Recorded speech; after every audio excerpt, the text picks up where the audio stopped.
نوجه نداء إلى الرئيس مسعود برزاني ولا حكومة إقليم كردستان ومنظمة برزاني الخيرية. أنا اسمي محمد غضبان، سوري، مواطن سوري، أعيش في أربيل، لدي أقارب في السودان، عائلة. طبعا الوضع جدا صعب في السودان. نتمنى من الحكومة الموقرة مساعدتنا في إجلاء هذه الأشخاص من مناطق الصراع هنالك. طبعا يوجد العديد من العائلات موجودة هنالك. قدمنا أوراقنا إلى منظمة برزان الخيرية وموعودين بالرد. يوجد معنا 210 أسماء أشخاص موجودين هنالك مع الإثباتات الشخصية لهم، باسبورات الخاصة بهم. يوجد من بينهم 22 عائلة.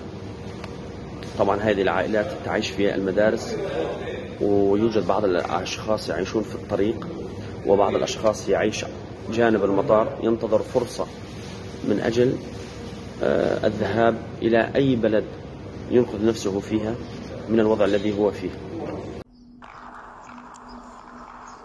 نداء للرئيس مسعود برزاني، حكومة إقليم كردستان ومنظمة البرزاني.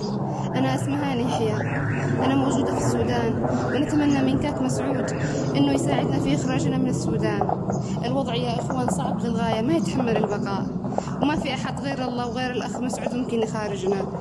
يعني إحنا 6 أيتام وغيرنا هنا من الأسر كثير. أتمنى المساعدة يا إخوان. أنا بوجه نداء للرئيس مسعود برزاني. أنا أم يتامى وسع حاليا بالسودان، أولادي بالسودان تحت القصف والدمار.